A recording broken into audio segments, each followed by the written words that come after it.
So that's because it's harder to know the other way. And I'm better conscious as I'm full of controversial opinions. So I just think that I'm going to do very well for that one.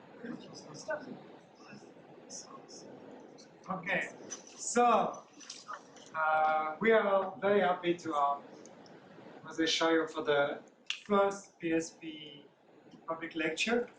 So one thing I just want to say is that this, we hope, will be a recurring event where, students will be able to meet alumni, and we will build on this and try to, have kind of like nice political economy and political science community across the years, coming to London and enjoying, some nice reception on LSE. So that's the thing. So, to stay in touch with us in the future, and most of you are still students with us. We now have a LinkedIn group as well. It's starting very small. We start small, we're going to build on this little by little. Be patient with us. We're academic. Everything takes a lot of time. But, in 3, 4, 5 years' time, we hope to have a great community for everyone to enjoy. And then maybe, you will come back for other lectures, and it will be a pleasure to see you again and again and again and again. So with this much introduction, very brief, I'm very happy to leave the floor to Moses. I will talk about this ultra important topic of social identity. Thank you very much all for coming.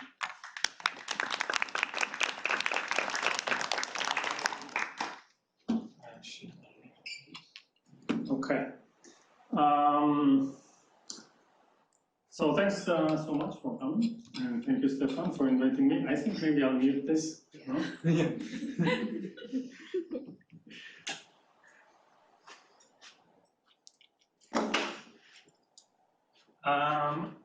Okay, so I'll talk about social identity. I want to start with our friend Vladimir.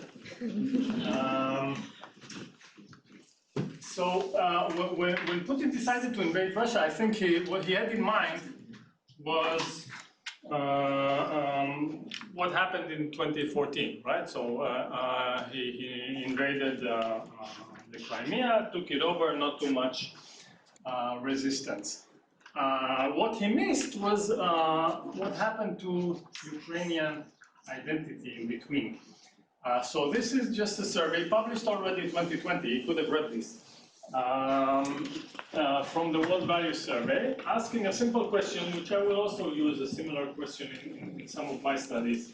How proud are you to be Ukrainian?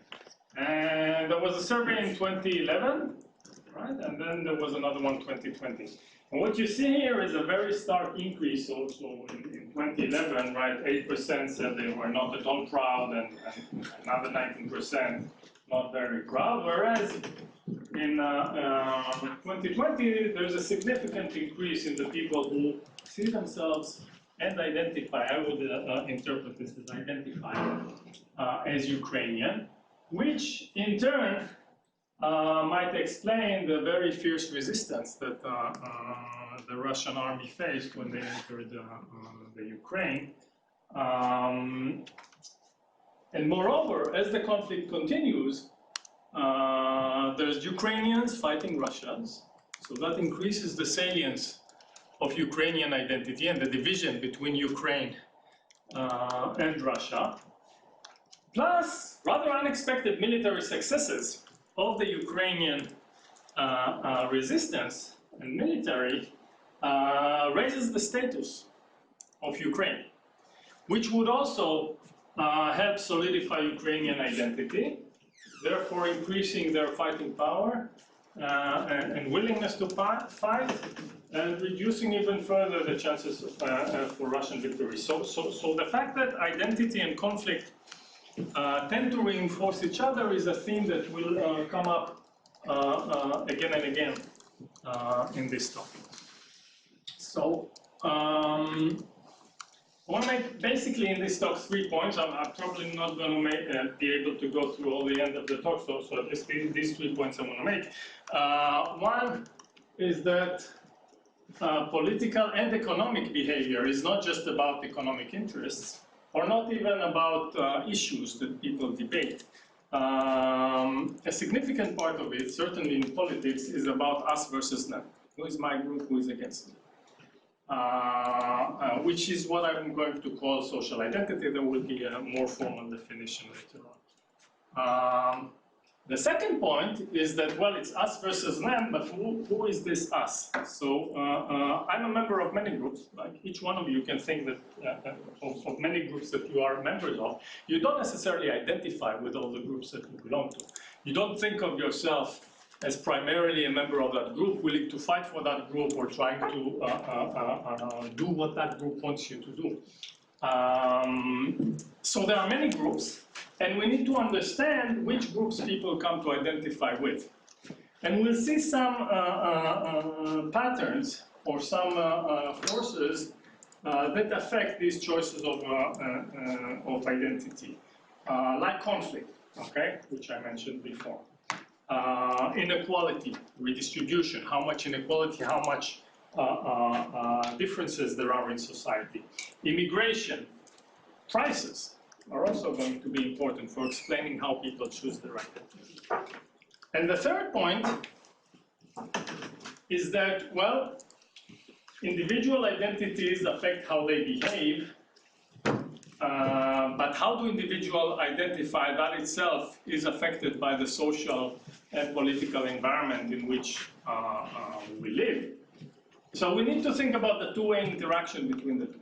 And that's where an economic analysis of equilibrium becomes important. Okay, so what I'll try to do, this usually takes a semester. We'll see how much we go through today. I'll give you a brief introduction to the study of social identity in psychology and in economics. Not too much about sociology, we only have 1 hour. Then propose a conceptual framework for capturing what we know about social identity from this research. And then give a few examples. So basically this conceptual framework is going to say, well, there are two main features of identification. One is conformity to in-group norms. I do what other people in my group do, right? If they wear blue shirts, I wear a blue shirt. If they go fight the enemy, I go fight the enemy. And I will demonstrate that with a study of food consumption in India. What do you eat? How do people choose which norms to follow in their food consumption? The second feature of identity is in-group bias, namely discriminating in favor of my group.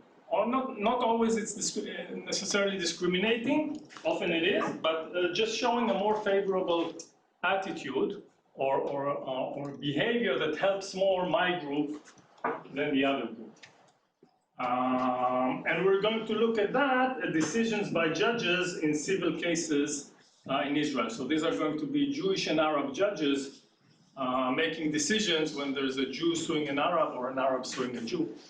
And we look at how their identity affects their decisions. And then finally, if we have time, we're going to talk about equilibrium, about how we can take into account the effects of society on identification and the identification on what society looks like. And specifically, we're going to look at the welfare state and income redistribution. Do we do questions along the way, or?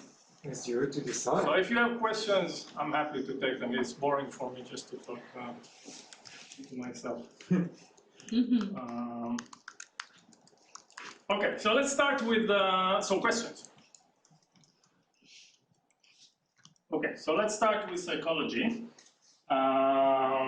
Social identity theory, perhaps the leading theory in psychology, in social psychology, about identity, developed by Henry Tajfel. Henry Tajfel was a Holocaust survivor, and his study was basically trying to understand World War II. How come all these people were fighting each other and were doing all these horrible things?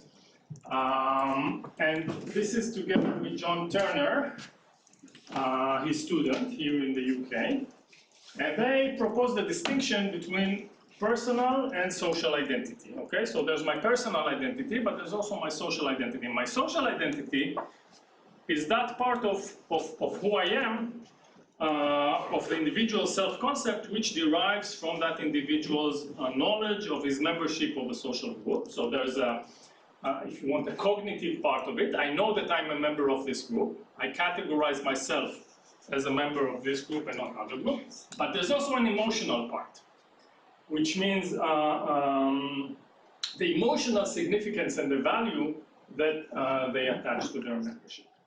Now, for Tajfel, a central question going into this study was what we call in economics the endogeneity of identity, so that identity is not fixed. That's what I said before. And he was asking why, when, and how is social categorization salient or not salient? What kind of shared constructions of social reality lead to a social climate in which large masses of people feel they are in long-term conflict with other masses? Right? So you can see where he's coming from. And the answer that they give in social identity theory, so this was started by Tajfel and Turner and has been developed ever since. But the basic answer is this, is that people want a positive self-concept. I want to feel good about myself. I want to view myself as a worthy, as a good person. But since part of my self-concept is my group, I also want a positive social identity. What does that mean? That means that I will do, that means two things. First, I will do things to make my group better than other groups. So to increase the value of my group, right? So I'm an economist, I want economists to be better than psychologists. It's good you didn't say. If I identify as an economist, it's good I didn't say. Political scientist, right? No, we are the same. Okay.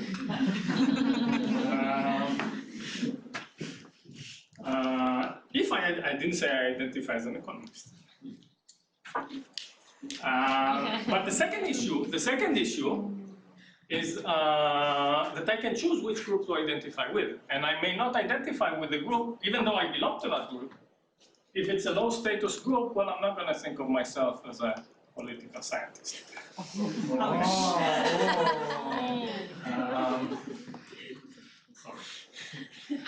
You start. Okay, so here's the classic study, really one of the most famous studies in social psychology by Tajfel and colleagues, 1971. Called Social Categorization and Intergroup Behavior. What they did is a very famous and extremely simple experiment. So this is called the minimal group paradigm, this type of experiment. The way it works is the following. Subjects are randomly assigned, so people come into the experiment, they are assigned to groups based on some trivial tasks. So they ask them, they show them a screen and there are a number of dots on the screen and they have to say if there are many dots or how many dots there are on the screen, and then they classify them as overestimators and underestimators, and you are a member of the overestimators group. Now you need to allocate some resource, either money or evaluations, or in different experiments they allocate different things, but you allocate some valued resource between two other people. You don't know anything about those other people, except that one of them is an overestimator like you, and one of them is an underestimator.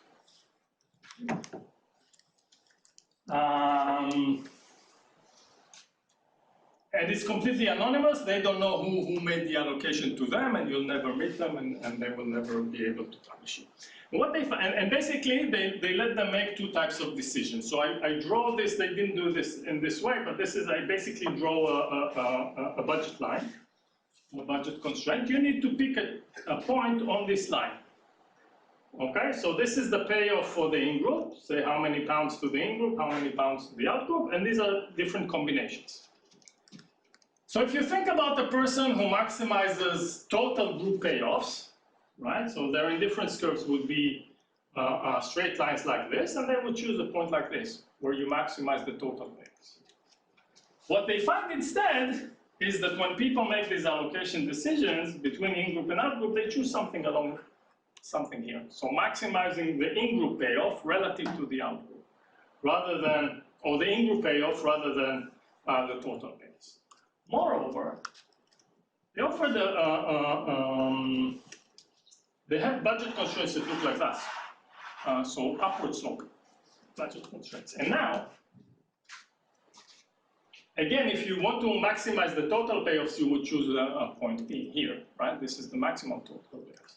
Also, if you want to maximize the in-group payoff, right? You want to go as far to the right as you can, then you would choose a point here. But then, what happens here is that the out-group, the member of the out-group, gets more than the in-group. And what they find is that most people actually choose allocations here. So they sacrifice payoffs not only for the out-group, but for the in-group, so that the in-group will be better than the out-group. So people care about the relative position of their group, or that's their interpretation, and not just about the absolute payoff of the in-group. Hundreds of experiments have been done using this type of experiments. And then in these experiments, they can change various settings and various features of the experiment to see when people are more discriminatory, less discriminatory, can you get rid of that very hard, etc. Main findings, 30, 40 years of minimal group paradigm experiments. This trivial intergroup categorization leads to in-group favoritism. So you prefer your in-group, discrimination against the out-group, and some tendency, this is less robust, but still some tendency to seek in-group advantage rather than just to maximize the in-group absolute payoffs. Two factors that enhance group identification in this sense, in-group bias, are the more salient is the categorization between in-group and out-group. So overestimators, underestimators, not very salient, but if you make it LSE versus Oxford, and then you play a game before that to make the competition even more stark. I really don't like King's College.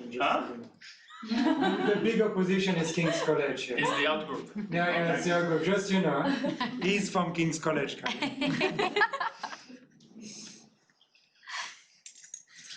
But I'm new, so I don't really know the subtleties. And group status, right? People discriminate more when the status of the group is higher. Some caveats, these are often not very well incentivized, very small sums of money, or sometimes just points. Usually students in elite universities, and the environment is very artificial. So we'll talk about more natural settings later on.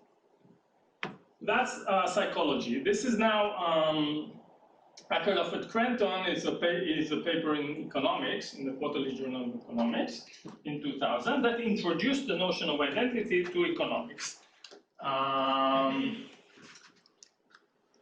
George Akerlof, maybe you met him, you learned the Lemons model?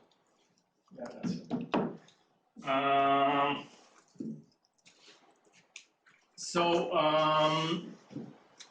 So their approach it draws more on sociology than on psychology, and they say, what is social identity? Every social category is associated with some attributes or some prescribed behavior, right? If you are an economist, this is how you should behave. If you are white, this is how you should behave. If you are a woman, this is how you should behave. And then following the prescription affirms your self-image, gives you positive utility, whereas violating it costs you discomfort. And that's it. That's basically the framework, and they just use that to explain all sorts of anomalous behaviors in economics. One is about labor supply. So why do women participate less, at least in the time that they were writing, participate less in the labor force or go into different occupations? So they say, well, occupations become associated with men, some occupations with men, some occupations with women. This changes the payoffs. And hence, we have occupational segregation. So women do not enter male professions, and similarly, males don't enter female professions. And they interpret women's movements as changing these notions of what it means to be a woman and what professions are associated with women. Then they apply it to poverty. Maybe I'll skip this one. Household economics, so standard economic theories, classic economic theories, who works at home and who works outside are modeled based on comparative advantage. So it's good to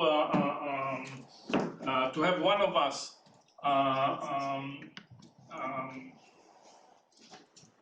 be the expert in working outside, and one of us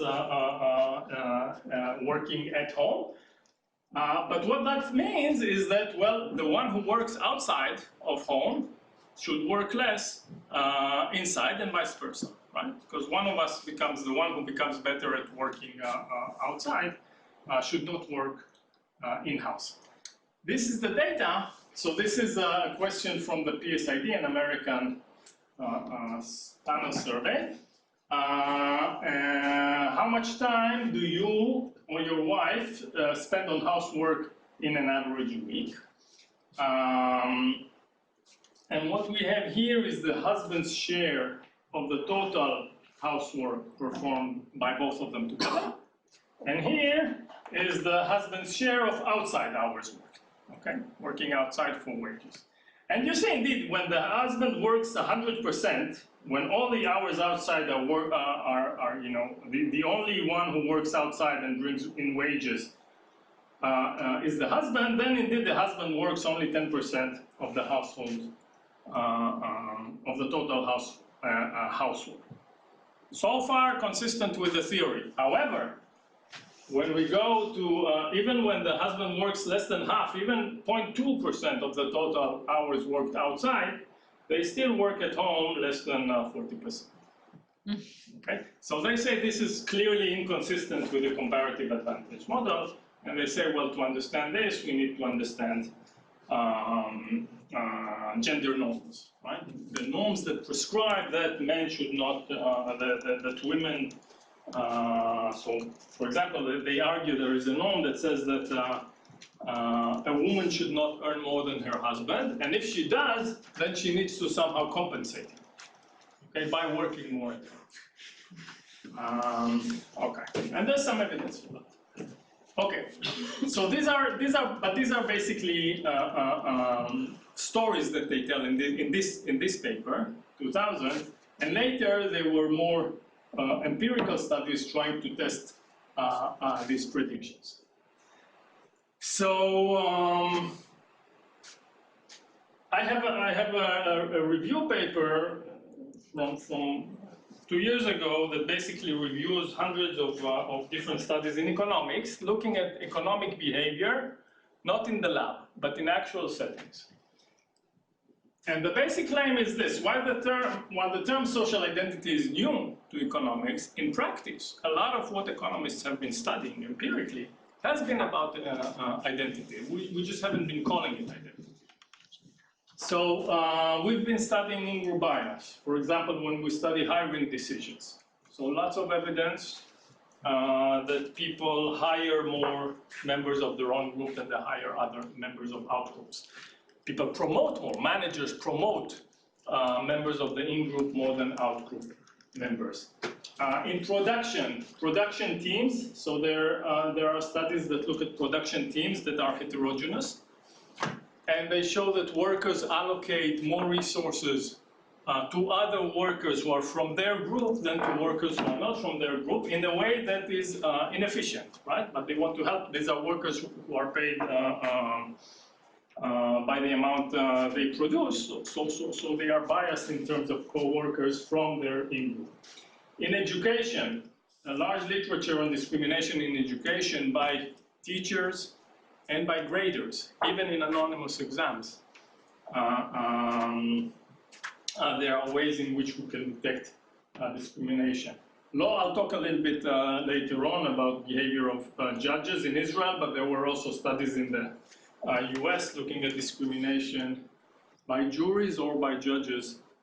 In the US, it's usually whites and blacks, where the largest gaps are found.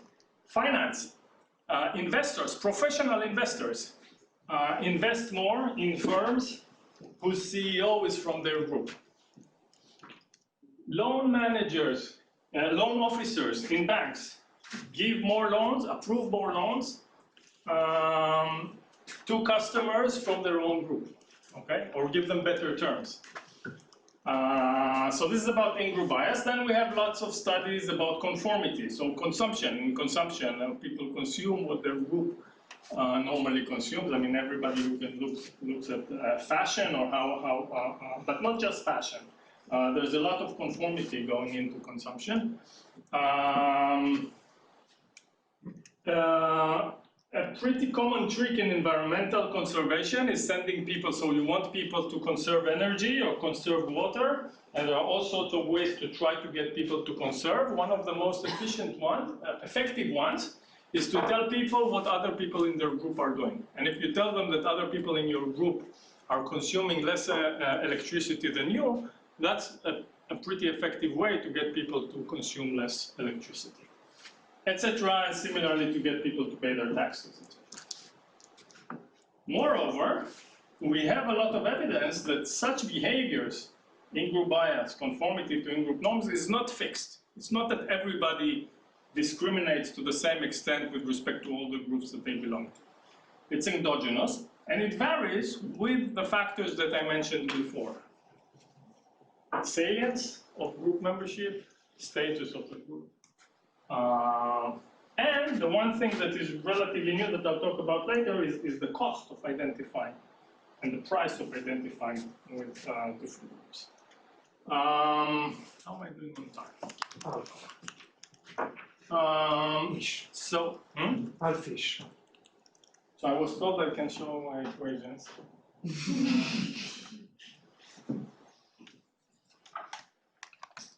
So basically, the idea here is that you can take all these hundreds of experiments and translate them into a very simple conceptual framework or model, where you have an individual I. So think of an individual I that belongs to many groups, like their ethnicity, their class, nationality, gender, etc. Call this group J. To say that the individual identifies with a particular group J is to say that their utility looks as follows. So it has this first term, which is the standard utility we have, in consumption theory or in any basic economic model. I'll call this your material payoff. Okay, so say this is your utility from consumption. But then there are two additional terms.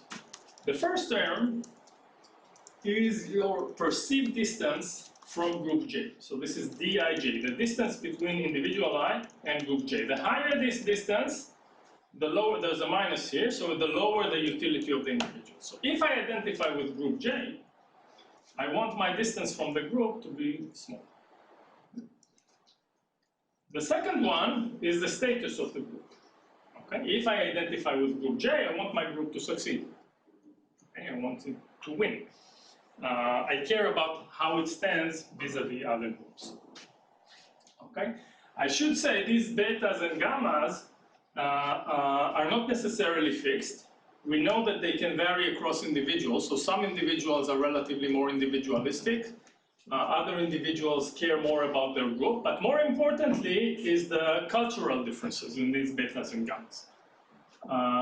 So some cultures place very high value on following the group norms, so have a very high beta.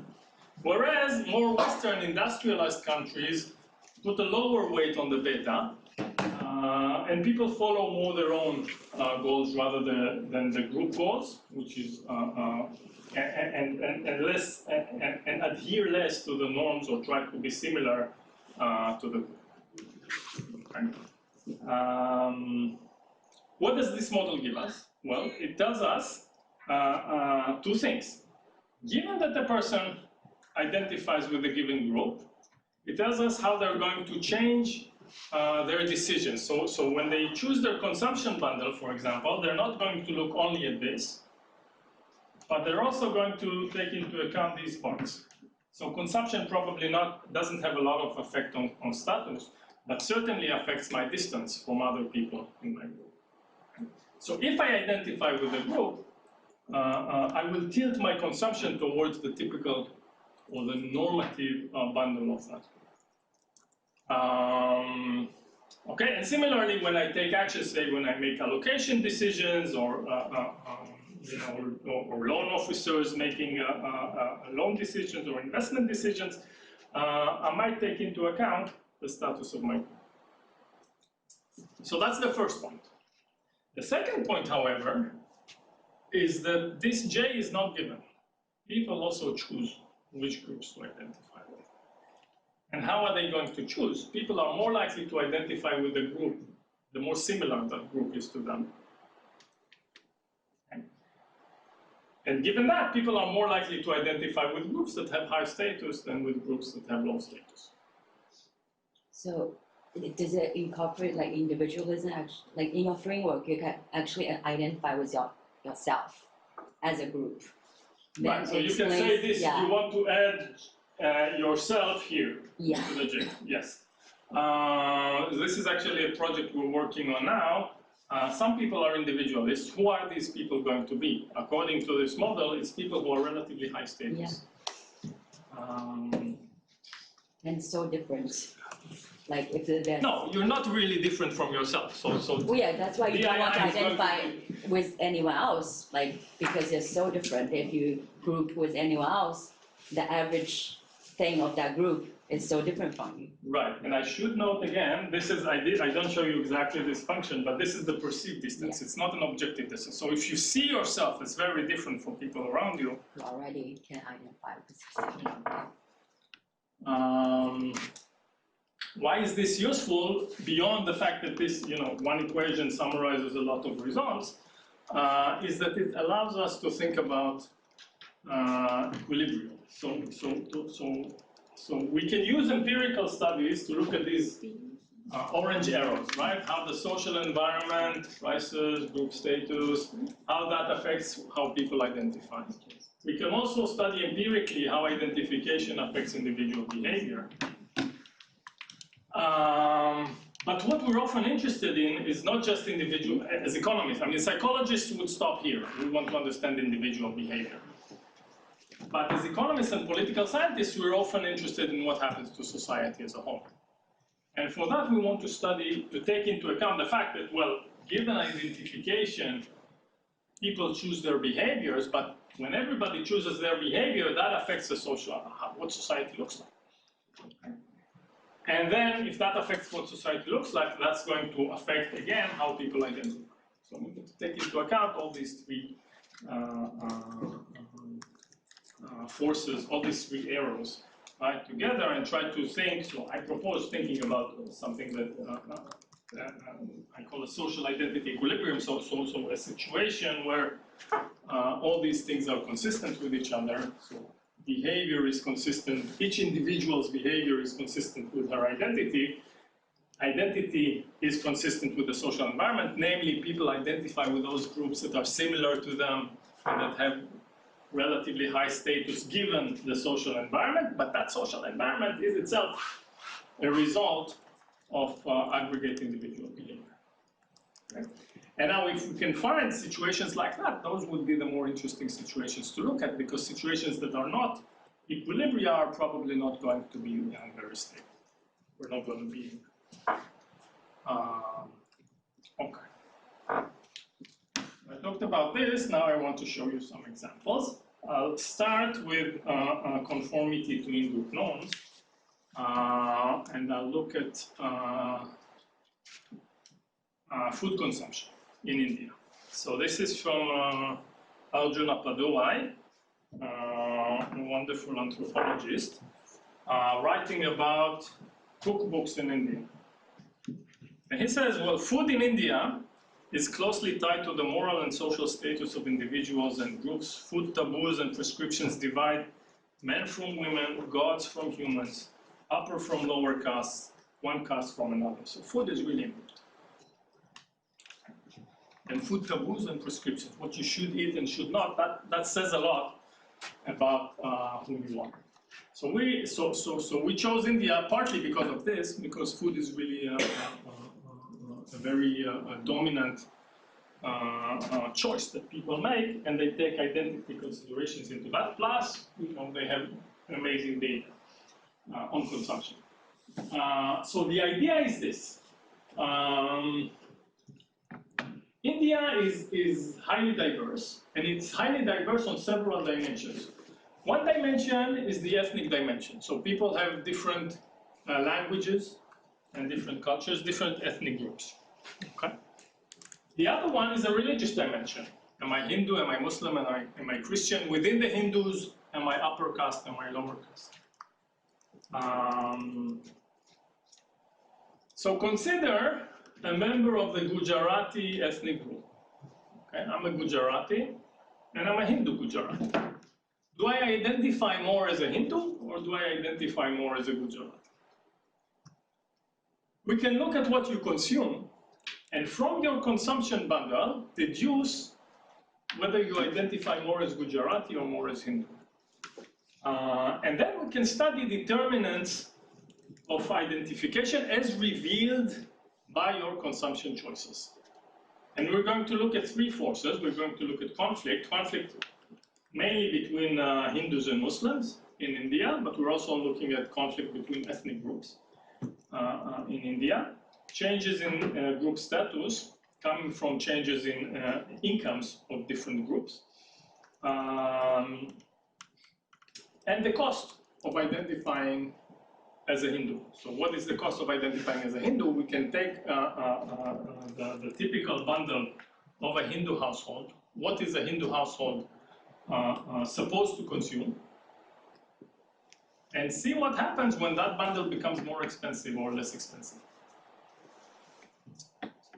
So we have very detailed data from the Indian National Sample Survey. It's about 120,000 households in each round.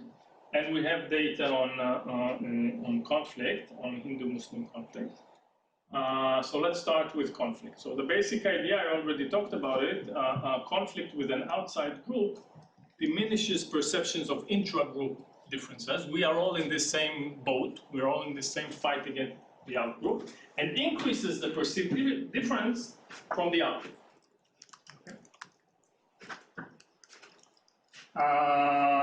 This is where we take the data on religious conflict. It's basically reports from the Times of India on Hindu-Muslim violence in the years that we study. And I want to start with beef. So as you know, beef is a big taboo for Hindus. Right? You're not supposed to eat cows. Very big, very important taboo. And we're going to look at two, before I'm going to tell you, let me just explain how this graph looks. So this is 0, so different villages see conflict at different times. Okay? So there are many, I should have said before. We have 507 such events. Okay? So they happen in different places at different times. So 0 is if the interview where people come and measure your consumption happens on the week when there is an event, a violent event reported. Minus 100 means we observe your consumption 100 days before the conflict. This is 100 days after. Okay. And now we're going to look at two different groups. The Hindu upper castes, and the Hindu upper caste, and this is the proportion of people who respect the taboo, who do not consume beef. And the Hindu upper caste, they never consume beef. Okay? But the lower castes do. Okay? At least in peaceful periods. Okay, so in periods where there's not a lot of tension between Hindus and Muslims, about 50% of the Hindu lower castes do consume beef. However, as we get closer, right, as tensions rise between Hindus and Muslims, we see the Hindu schedule castes moving toward the norms of the upper castes. Okay? And not consuming beef, and this remains for quite some time after the conflict happens. Now let's look at Muslims. Okay, what do you think would happen to Muslims? Same. Muslims? Same. Same. Why? I don't know. Kind of expect the effects to be consistent. So Muslims don't have a taboo on beef, and they don't have a prescription that they should eat beef, right? So we'd expect it to be more or less constant. But they have taboo on pork. They have another taboo on pork. They have another taboo on pork. We'll look at pork in a second. But this is still beef. So these are Muslims. In peaceful times, they actually don't consume a lot of beef. But when there's conflict, 80% of the Muslims do consume beef. Okay? Not so funny if you're a Hindu. Why exactly that happens, I'll talk about that if you, I have another talk tomorrow at Moses, seminar. Yeah. could all of this be driven by supply rather than demand? Yeah, there's a huge number. We have like 20 pages of tests for. There's also the dynamic stuff much before the conflict, right? That's actually very interesting. Yeah. So the conflict itself here is the report in the Times of India on actual people being injured or killed. Okay. If you look at consumption patterns, you detect tensions rising before this actually heats up and gets to actual violence. So there's data on daily consumption. There's like, is it survey data on daily consumption? This is consumption data, which is daily data. Expenditure data is collected by most governments basically to calculate the CPI. So to calculate the CPI, you need to know the typical consumption bundle in the population. So for that, they run huge surveys, also in the UK, but in India, they run really huge surveys, like 120. And the survey runs along the year. So it's not that the same household, but on different dates, we have different households. It's reported. It is reported. It's not, could be not. But extremely detailed. So, Can it be also like a pattern of social interactions? it could also be, yeah. People tell I interact more with like other people, and then like when the tension rises. Yeah. So we can check. We can talk about this for a group seminar. Yeah, you can try it out. But for that interactions, we can check, for example, whether we see this in people inviting other people to their house for meals. So we can see gift giving and stuff like that. So there are many things we can do about the supply. We know where the butchers live. So we can see whether the butchers are so the data is really very, very rich. So we can examine this is just a descriptive part. Here is pork. So pork, the upper caste Hindus do not consume pork, so they are basically vegetarian. But the lower caste do. Okay, so you see at times of conflict, the lower caste Hindus, the ones who started consuming less beef, are consuming more pork. One last thing is vegetarianism. Vegetarianism is a norm that is mainly prevalent among the Brahmins, so part of the upper class. Okay? Not all Hindus are vegetarians. The Brahmins need to be vegetarian, and even not all the Brahmins. But there's clearly this norm out there. And until now, we didn't see any movement among the Hindu upper caste, but when we look, because they were always not eating beef. But when we look at vegetarianism, we do see a clear pattern, not only for the scheduled caste, but also for the upper caste becoming more vegetarian around the time of conflict. The second thing we look at is group status. What we do here is we use the fact that religious groups in India are associated with certain professions. So some professions are typically, this is associated with the caste system. Some professions are done by, different professions are associated with different groups. And now we can use shocks to the incomes for the different occupations that come from outside forces. For example, India, so this is during the 1990s, India opened up to trade.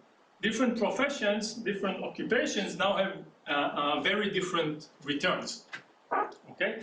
Which generates variation in the local status of different groups. So if I'm in a village where the Muslims are manufacture, I don't know, shoes, and there's more international demand for shoes, now the status of the shoemakers in my village increases.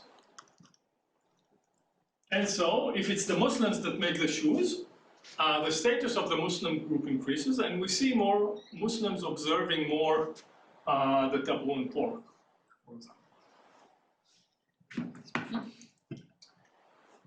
The third one, and perhaps the most surprising for us, was surprising because it hasn't been studied before. Status and conflict have been studied a lot before. Not in this setting, not about food consumption, but psychologists have been talking about these two forces as affecting identity. But when you write an economic model about choosing identity, the immediate thing that jumps out, well, it should also be a function of the cost. And indeed, we find that people respect their group's prescriptions more when their group's bundle becomes cheaper. For example, so we can do this for the cost of the entire bundle of food items, but you can also look at specific goods to get the notion of what's going on. So when pork is becoming more expensive, it is now cheaper for me to be a Muslim, because I wouldn't be consuming pork anyway. So it's cheaper for me to be a Muslim. And therefore, I will be a Muslim, and I will consume less alcohol, which is another taboo for Islam. Or similarly, you can look at different commodities for Hindus. Okay. So this is so what we can do is we can estimate. We take the entire consumption bundle, and then we can estimate for each district and each religion the proportion of people switching their identity from an ethnic to a religious identity, or from a religious to an ethnic identity. This is entirely inferred from food consumption. So this is here on the horizontal axis. And then on the vertical axis, we look at election results, state elections results in India, where in state elections there are often religious parties and there are ethnic parties. And in those areas that we observe in the food a movement towards a more religious identity, we also observe movements towards voting for religious parties and less voting for ethnic parties. Okay? The main religious party is the BJP, of course. Final point I want to show you is so this is the total changes that we estimate. Doesn't matter the details. This is the histogram of the districts and the proportion changes in identification. This is identifying more with religion. This is identifying more with ethnicity. And this is the total changes. And now we split it up to changes stemming from conflict, status, and costs. And conflict, this is the one that's been studied the most. I've been studying it a lot. Okay? And the effects are significant. I showed you some graphs. They also hold up with various tests. But this is responsible for the least amount of changes in India in the 1990s in identities. The biggest one is the cost, at least quantitatively. And why is that? Well, we had 500 conflicts, but they are very scattered, and they are rare. And the effects of conflict usually die out after a month. When prices change, this is usually persistent, and it happens all over.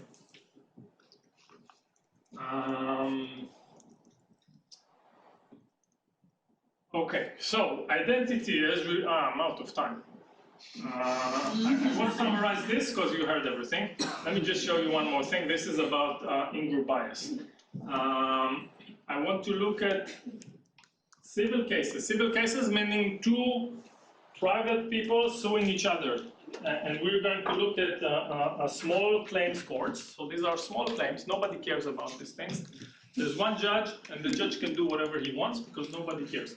It's about small sums up to, I don't know, 5,000 pounds. Usually these are car accidents. You bumped my car. I say it's your fault. You say it's my fault. We go to court. We look at cases where it's a Jew suing in Israel, okay, where it's a Jew suing an Arab, or an Arab suing a Jew. And the judge could be Jewish or Arab. Okay? So what happens here is that the judge, why did we pick this setting? This basically replicates these minimal group paradigm experiments that we had at the beginning. Remember when you had to make an allocation decision between an overestimator and an underestimator of dots, okay? An in-group member and an out-group member. But now it's not these artificial groups. It's Jews and Arabs. These are very salient groups. And these are judges making the decision. Judges who are supposed to be impartial. And who do this for a living, right? This is not an awkward situation where you come to the lab and you have to make these strange decisions. So these are the results. And the cases, the one important thing here is that the cases are randomly assigned. So within a court, whether you get a Jewish judge or an Arab judge is random, which is important. So it's not correlated with other characteristics of the case. Okay. Now let's look at the cases. So about 30% of the cases are handled by Arab judges and 70% by Jewish judges. Those Jews are the majority, but still a significant amount by Arab judges. So when we have a Jewish plaintiff suing an Arab, and we split the cases into those handled by a Jewish judge and an Arab judge, the Jewish judges accept, in this period that we study, 80%, 79% of the claims, whereas the Arab judges accept 72% of the claims. This in itself, notice, is not evidence for in-group bias. It could be that the Jewish judges are just more harsh on the defendants and they go with the plaintiffs more than the Arabs, or the Arabs are more pro-defendant. Okay? But if that was the case, we'd expect a similar pattern when it's an Arab suing a Jew. What do you think happens when it's an Arab suing a Jew? I guess if you show us, it's the reverse. No. Right? It's exactly the opposite. When it's an Arab suing a Jew, now it's the Arabs who accept 75% of the claims, and the Jewish judges accept only 65%. Is there any difference between the...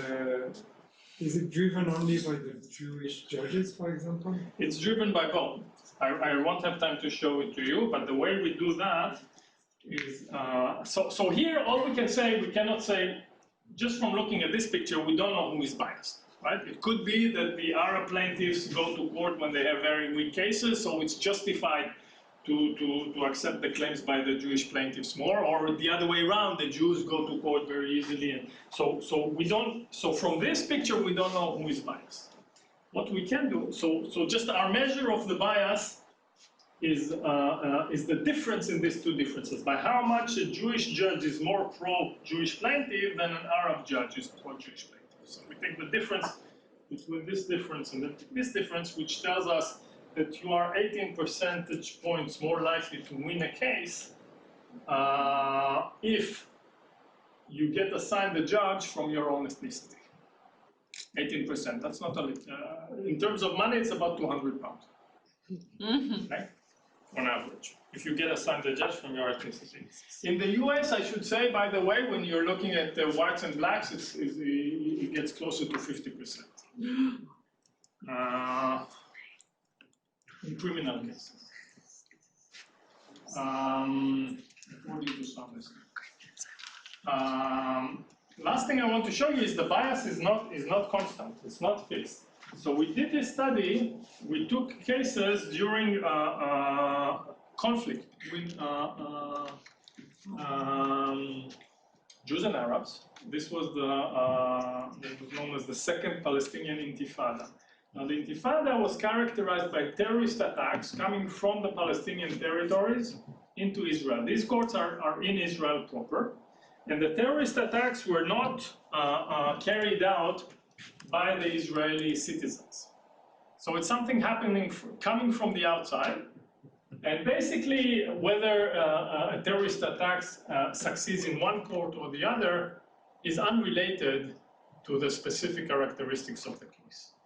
But when we look at courts that have seen no fatalities in the year preceding the trial, we still see the same pattern, but the bias is very small. It's 0.6 and it's not statistically different from 0.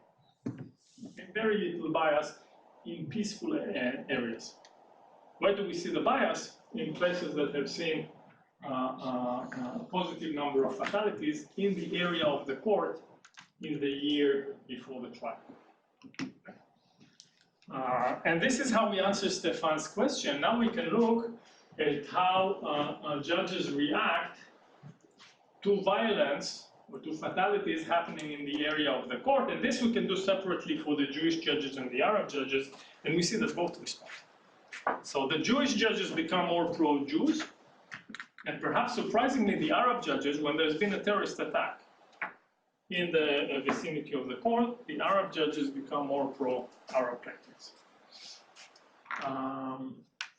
I should wrap up. So there's also a paper on redistribution and nationalism. Very interesting paper. You should read it. I'll say thank you.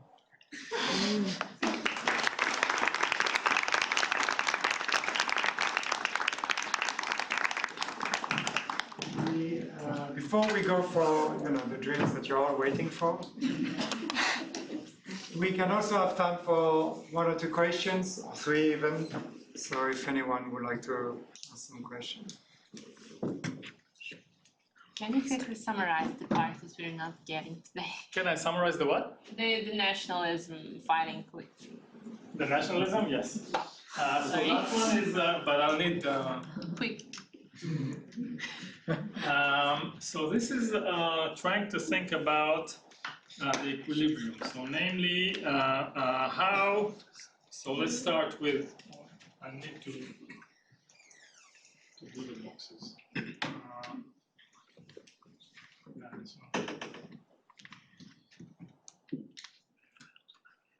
This is very slow.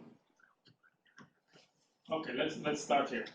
So so think about inequality, okay, and think about voters who can identify as working class or middle class, or they can identify as British or as English. Okay? So it used to be the case that most English working class would identify as working class. Okay? So there's something about the environment that affects the identification of voters. Okay? Whether they identify more as American or whether they identify more as working class or middle class. Okay? Given their identities, that's going to affect how they vote. Whether they're going to vote for making America great again, or whether they're going to vote for a bigger welfare state. Okay? If they vote for bigger welfare state, for more redistribution from the rich to the poor, that's going to affect inequality. Precisely how? If there's more redistribution, the income distribution is not as extreme. There are not very high inequalities. And so it is not so hard for the working class people to identify as working class because they don't lose so much status. Okay? So when there's relative inequality, we see, so this is what we see in Germany, Nordic countries, not a lot of inequality. People can tend to identify, workers or middle class tend to identify with their class. Then they're going to vote for more redistribution, and then there's going to be more. However, in situations where people identify more with their nation, for example, if there's conflict, or there's a perception of conflict, or because there's a lot of inequality to begin with, then they're going to identify as Americans. Okay? And vote to make America great again, whatever that means, but not so much about inequality. That's not going to be the high priority when they set their political priorities. Okay, and then you get more inequality, which feeds back into more nationalism. So basically, nationalism is higher when inequality is higher. Let me show you some data now. Reduces support. Very slow.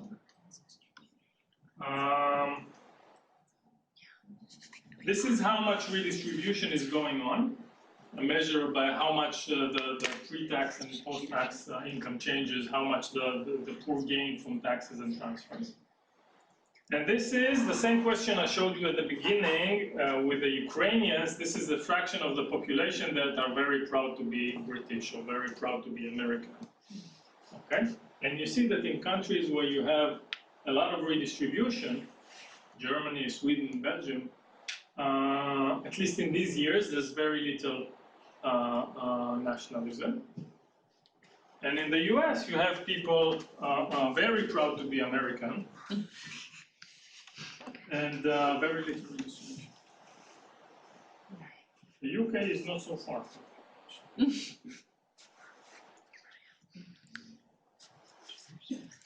Another question? There's a question here. Yeah. If I could ask, just building on that. So when you use the US example versus the Nordic countries, would you say, if I was looking at it as a politician or as a policymaker, would I do that intentionally? So appeal to people's nationalistic identity, and then maybe as a policymaker, I would find ways to appeal more to, like the costs of identifying with the group. Because I'm thinking about the India example that you gave, where it was the cost of identifying ultimately was the bigger impact than the conflict. Is that what you see when you look at trends generally? Can we use that example across the globe or in other contexts? So the cost of identity is a bigger factor. So as a politician, if I know that I want to appeal to you in another way, I speak to you about this other aspect. We definitely see politicians, I don't know the answer to that one, because that's a new finding, the one with the cost. We definitely do see politicians talking up external threats, for example, in order to diffuse demands for redistribution. So they do understand the conflict part. Yeah, the conflict, right, 9/11 or terrorism or conflict with China, things like that, that say, well, we are all in this competition with an outside competitor or rival or enemy even. So we are all British, we are all Americans. And so you think of yourself as American and less as working class. So this thing about the salience, you definitely see. Whether they understand the model or not, I tend to think they do, but I'm not sure. Status also, how great were we? It always goes together also with the BJP in India. So it's not just that we are threatened by the Muslims. We also have a higher culture. We have this glorious past, etc. Glorious past was also very important for Brexit. We have a paper applying this for Brexit, which we wrote before Brexit, predicting Brexit, and nobody would accept that paper because they thought it was ridiculous, at least in economics. But when you think about it through this lens, Britain, so that paper was about why Britain left the EU, would leave the EU, whereas Greece did not.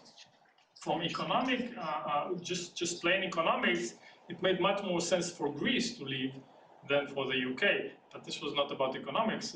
Greece is a low-status country. The Greeks want to think of themselves as Europeans. The British. Now, cost is interesting because I don't know. Like we saw, it is very important. So, what would that be? I don't know. Maybe making British goods more cheaper, or making people consume more British goods, or this is open for research. Yeah. There's a paper like this. Yeah, Sequeira, which shows that after Brexit, people started consuming. It's true, but she's asking whether politicians would on purpose change the prices, so that people would consume more British goods. I mean, going to vote in an election is in the end an individual behavior that is not exposed to the public, right? What? Other people don't see you vote, whereas consumption is something fundamentally different. So how is it reflected in findings or in data? Because in a way you'd expect lower impacts on individual behavior when it comes to but on the other hand, when you vote, we have another paper on that. When you vote, the probability that you will affect the result is very, very low. So when you vote, your main considerations are you put a much lower weight on your personal material payoffs and much higher weight on your group. So that's another, which is different in Zambia. When you vote, you mostly vote on the general graph because it's, you vote on what makes you feel well. I think that's a hint. You're going to have plenty of time to ask Moses question at the drink. Moses is staying. I'm making sure of this. I think this is a good time for really. He's going to be there. You can ask him the question. One thing is, I want to thank you very much. Thank Moses for.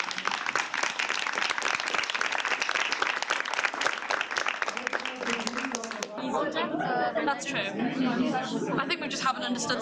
By stickers. They are also kind of organized by Lubala that is not here, but I said I will thank her in absentia, so you know. Thank you to her as well.